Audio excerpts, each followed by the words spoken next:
भी का हमारे YouTube channel current affair daily 2024 प्रतिदिन अति महत्वपूर्ण प्रश्न सक्सेस पॉइंट में लाकर के इस चैनल में हार्दिक स्वागत है।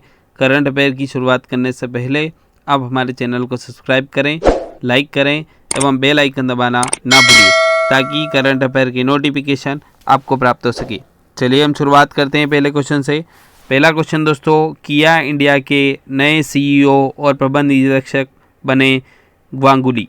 दोस्तों, south Korea car manufacturing company किया मोटर्स ने अपने एग्जीक्यूटिव पोर्टफोलियो में एक बड़ा बदलाव किया है। देश की प्रीमियम कार मेकर कंपनी किया ने अपने CEO के पद पर ग्वांगू ली का नाम सुझाया है और इनको MD और CEO के तौर पर चुना गया है। इनका फोटो भी लगा है दोस्तों, जो कि किया इंडिया के नए CEO और प्रबंध निदेशक बने। नेक्स्ट क्वेश्चन की ओर चलते दोस्तों।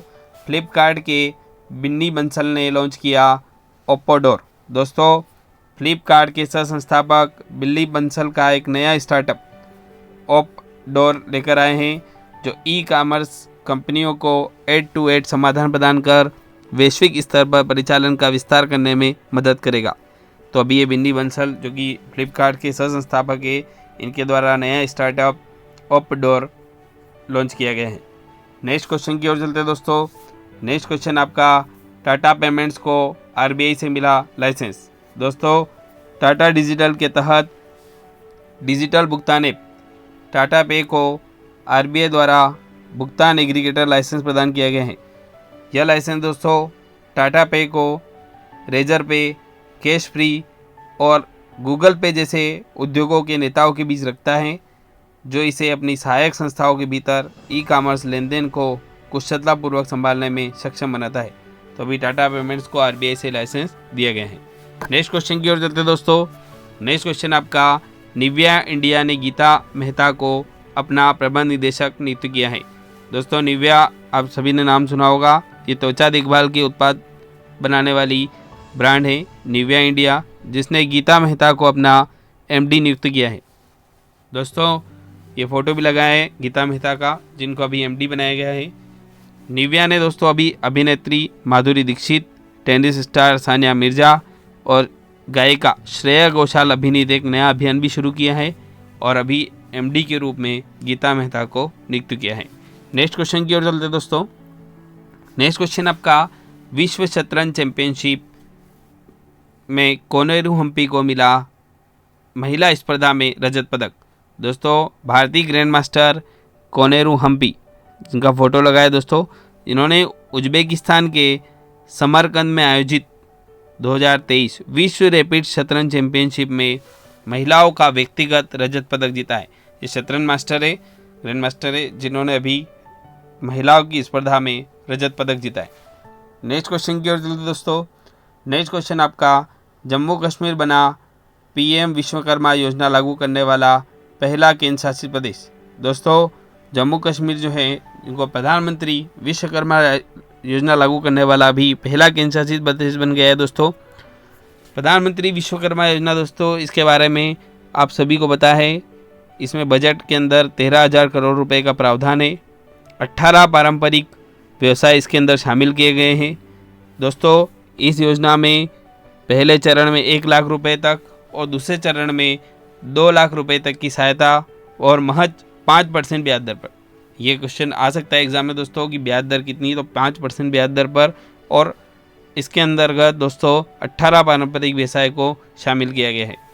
ये कैबिनेट का फैसला है दोस्तों, और ये व्यवसाय आपके सामने लिस्ट दी है। 18 व्यवसाय इसके अंदर शामिल किए गए। नेक्स्ट क्वेश्चन की ओर चलते हैं दोस्तों। नेक्स्ट क्वेश्चन आपका, CM योगी आदित्यनाथ द्वारा प्रयागराज में UP के पहले फ्लोटिंग रेस्टोरेंट का उद्घाटन। दोस्तों, उत्तर प्रदेश राज्य के लिए एक अभूतपूर्व कदम में मुख्यमंत्री योगी आदित्यनाथ ने संगम शहर की अपनी यात्रा के दौरान पहले फ्लोटिंग वातानुकूलित रेस्तरां का उद्घाटन किया है। दोस्तों, संगम की लहरों पर तैरता रेस्टोरेंट ये आपको फोटो में दिखाई दे रहा है। इसका उद्घाटन अभी प्रयागराज में मुख्यमंत्री CM जो है योगी आदित्यनाथ द्वारा किया गया है। नेक्स्ट क्वेश्चन की ओर चलते हैं दोस्तों। नेक्स्ट क्वेश्चन आपका, झारखंड सरकार ने वृद्धावस्था पेंशन के लिए आयु सीमा घटाकर 50 वर्ष की। दोस्तों, झारखंड की जो मुख्यमंत्री हैं हेमंत सोरेन ने बढ़ती वित्तीय सहायता के लिए आदिवासी और दलितों को लक्ष्य करते हुए वृद्धावस्था पेंशन की जो आयु है वह 60 से घटाकर 50 कर दी है। ये फोटो भी लगाया दोस्तों वहाँ की सीएम है झारखंड के। इसके अलावा दोस्तों झारखंड के जो राज्यपाल हैं वह श्री CP राधाकृष्णन हैं और झारखंड की जो राजधानी है वह रांची है। नेक्स्ट क्वेश्चन की ओर चलते हैं दोस्तों। नेक्स्ट क्वेश्चन आपका, चेक गणराज्य के प्रधानमंत्री पेट्र फियाला होंगे वाइब्रेट गुजरात समिट में मुख्य अतिथि। दोस्तों चेक गणराज्य के जो प्रधानमंत्री हैं पेट्र फियाला, जो गांधीनगर में होने वाले vibrate Gujarat global investor summit के 10वें संस्करण में मुख्य अतिथि होंगे। दोस्तों इस संस्करण का जो विषय है वह है गेटवे टू द फ्यूचर। अभी चेक गणराज्य के प्रधानमंत्री हैं वह जो है मुख्य अतिथि के रूप में गुजरात आएंगे वाइब्रेट गुजरात समिट में। इसके अलावा दोस्तों फूड पार्क के निर्माण में UAE संयुक्त अरब अमीरात के कथित निवेश से लाभ पाने वाला पहला राज्य भी गुजरात बन गया है दोस्तों, जो कि फूड पार्क के निर्माण में UAE के निवेश से लाभ का पाने वाला पहला राज्य कौन सा है दोस्तों, वह गुजरात है। और इस बार जो समिट होने वाली दोस्तों इसका जो विषय है वह है gateway to the future. Next question की ओर चलते हैं दोस्तों। नेक्स्ट क्वेश्चन आपका, रिलायंस इंडस्ट्री को भारत का पहला ISCC प्लस प्रमाणन। दोस्तों RIL की जामनगर रिफाइनरी ने ISCC प्लस प्रमाणित रासायनिक रूप से पुनर्नवीनीकरण पॉलीमर का उद्घाटन करने वाली भारत की पहली रिफाइनरी के रूप में ऐतिहासिक उपलब्धि हासिल की है। तो अभी इसलिए भारत की पहली ICC प्लस प्रमाणन अभी रिलायंस इंडस्ट्री को दिया गया है और यह भारत की पहली रिफाइनरी के रूप में एक ऐतिहासिक उपलब्धि हासिल इसने की है। नेक्स्ट क्वेश्चन की ओर चलते हैं दोस्तों। आबू धाबी में हिंदू मंदिर का उद्घाटन करेंगे प्रधानमंत्री नरेंद्र मोदी। दोस्तों UAE संयुक्त अरब अमीरात की राजधानी आबू धाबी में पहला भव्य हिंदू मंदिर खुलने जा रहा है। इस हिंदू मंदिर का उद्घाटन अगले साल 14 फरवरी 2024 को इसका उद्घाटन होने वाला है। दोस्तों इस हिंदू मंदिर का उद्घाटन भारत के प्रधानमंत्री नरेंद्र मोदी द्वारा किया जाएगा। दोस्तों स्वामी नारायण संस्था की ओर से इस ईश्वर चरणीय स्वामी जी और पूज्य ब्रह्म विहारी स्वामी जी के गुरुवर महंत स्वामी जी की ओर से प्रधानमंत्री नरेंद्र मोदी को उद्घाटन के लिए आमंत्रित किया गया था। तो दोस्तों अभी राम मंदिर 22 जनवरी को राम मंदिर का उद्घाटन अयोध्या में होने वाला है। उसके बाद दोस्तों UAE में जो है पहला हिंदू मंदिर जो बनने जा रहा है जो अहमदाबाद की तर्ज पर स्वामी नारायण मंदिर की तर्ज पर बनने जा रहा है दोस्तों, और इसका उद्घाटन भारत के जो प्रधानमंत्री हैं नरेंद्र मोदी द्वारा किया जाएगा। नेक्स्ट क्वेश्चन की ओर चलते हैं दोस्तों। नेक्स्ट क्वेश्चन आपका, ब्रिक्स बतौर अध्यक्ष रूस का कार्यकाल शुरू। दोस्तों ब्रिक्स में भी एक सीक्वेंस चलता है कि एक एक देश के पास इसकी अध्यक्षता का कार्यकाल आता है। तो इस बार 2024 में जो है अध्यक्षता रूस करेगा। दोस्तों रूस जो है, रूस के जो राष्ट्रपति है व्लादिमीर पुतिन, ये फ़ोटो लगाएं, इन्होंने 2024 में ब्रिक्स अध्यक्षता की शुरुआत की है। तो आपको पता होना जरूरी है दोस्तों, रूस के जो राष्ट्रपति हैं वह व्लादिमीर पुतिन है और रूस की जो राजधानी है वह है मॉस्को। नेक्स्ट क्वेश्चन की ओर चलते हैं दोस्तों। नेक्स्ट क्वेश्चन आपका, आम चुनाव में पहली बार 18 वर्ष की आयु के युवाओं द्वारा मताधिकार का प्रयोग कब किया गया था। तो दोस्तों 1989 में आम चुनाव में पहली बार 18 वर्ष की आयु के युवाओं को मताधिकार का प्रयोग किया गया। दोस्तों यह जो है 61वें संविधान संशोधन में अनुच्छेद 326 में संशोधन करके मतदान के जो अधिकार की आयु है 21 से घटाकर 18 कर दी गई थी। तो एग्ज़ाम में क्वेश्चन बनता है दोस्तों कि मतदान की जो आयु है वह 21 से घटाकर 18 वर्ष कब कर दी गई थी। तो वह 61वें संविधान संशोधन 1989 में अनुच्छेद 326 में संशोधन करके ऐसा किया गया था। तो ये आपको पता होना जरूरी।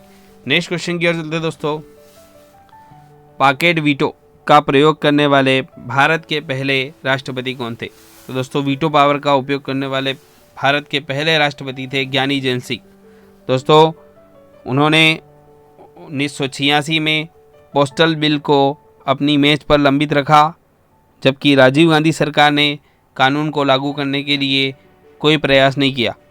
तो विपक्षी नेताओं ने ज्ञानी जैल सिंह से इसे रोकने के लिए कहा और उसकी सहमति हुई। तो पहली बार दोस्तों वीटो पावर का उपयोग करने वाला भारत के पहले राष्ट्रपति ज्ञानी जैल सिंह है, ये आपको पता होना जरूरी। नेक्स्ट क्वेश्चन की ओर चलते दोस्तों। नेक्स्ट क्वेश्चन आपका, यदि किसी राज्य विधानसभा के चुनाव में निर्वाचित घोषित उम्मीदवार की जमानत जब्त होती है तो इसका क्या मतलब है? तो दोस्तों कोई भी उम्मीदवार अपनी जमानत तभी खो सकता है जब उसे 1/6 से कम वोट मिले हैं। यह तभी संभव होता है दोस्तों जब बहुत बड़ी संख्या में उम्मीदवार चुनाव लड़ते हैं, तभी जमानत जब्त होती है। नेक्स्ट क्वेश्चन की ओर चलते हैं दोस्तों। नेक्स्ट क्वेश्चन आपका, हीरे का 1 कैरेट किसके बराबर होता है? तो दोस्तों 1 कैरेट का एक ही डायमंड 200 मिलीग्राम के बराबर होता है। हीरे का जो 1 कैरेट जो है वह 200 मिलीग्राम के बराबर होता है। बहुत अच्छा क्वेश्चन है दोस्तों, ये आपको पता होना जरूरी। नेक्स्ट क्वेश्चन की ओर चलते दोस्तों। नेक्स्ट क्वेश्चन आपका, अग्निशमन के कपड़े किससे बनाए जाते हैं? तो दोस्तों अग्निशमन के जो कपड़े हैं एस्बेस्टस से बनाए जाते हैं। ये आपको पता होना जरूरी, क्योंकि इसमें ऊष्मा से सुरक्षा की गुणवत्ता होती है, इसलिए एस्बेस्टस से जो है अग्निशमन के जो कपड़े हैं वह एस्बेस्टस से बनाए जाते हैं। नेक्स्ट क्वेश्चन की ओर चलते हैं दोस्तों। दूध के पीएच की प्रकृति क्या होती है? तो दोस्तों दूध की जो पीएच की प्रकृति होती है वह थोड़ी अम्लीय होती है और इसका पीएच मान 7 से कम होता है। ये आपको पता होना जरूरी दोस्तों, दूध का जो पीएच मान वो 7 से कम होता है और इसमें लैक्टिक एसिड की मौजूदगी के कारण इस जो है थोड़ा अम्लीय इसकी प्रकृति होती है। नेक्स्ट क्वेश्चन की ओर चलते हैं दोस्तों। सोडा पानी का आविष्कार किसके द्वारा किया गया था? तो दोस्तों जोसेफ प्रिस्टले द्वारा सोडा वाटर का आविष्कार किया गया था। इसे कार्बनेटेड वाटर भी कहा जाता है। CO2 गैस सोडा वाटर में भी उपयोग होती है।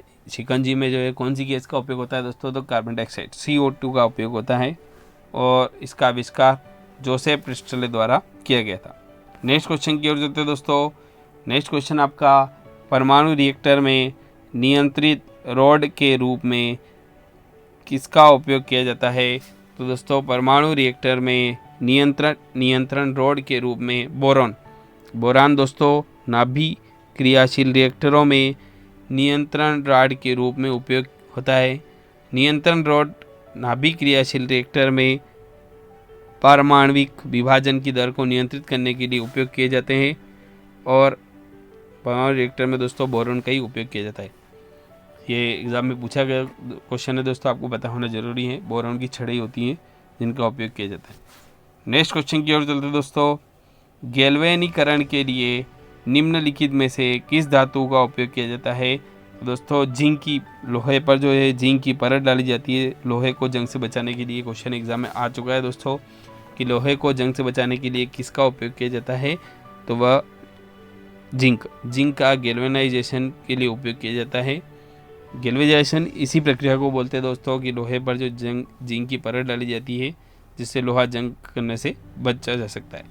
नेक्स्ट क्वेश्चन की ओर चलते हैं दोस्तों।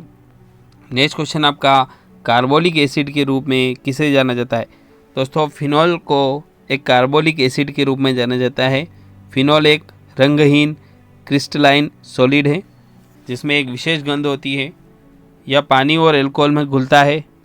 फिनॉल एक कमज़ोर एसिड होता है और इसमें एंटीसेप्टिक गुण होते हैं। तो दोस्तों आपको पता होना जरूरी है कि कार्बोलिक एसिड के रूप में किसे जाना जाता है? तो फिनॉल को जाना जाता है। नेक्स्ट क्वेश्चन की ओर चलते हैं दोस्तों। वोट देने का अधिकार किस प्रकार का अधिकार है? तो दोस्तों जो वोट देने का जो अधिकार होता है वह एक कानूनी अधिकार है। यदि दोस्तों आपको अगर करंट अफेयर्स का वीडियो अच्छा लगा हो तो आप हमारे चैनल को सब्सक्राइब करें, लाइक करें एवं बेल आइकन दबाना ना भूलिए ताकि आपको करंट अफेयर की नोटिफिकेशन प्राप्त हो सके।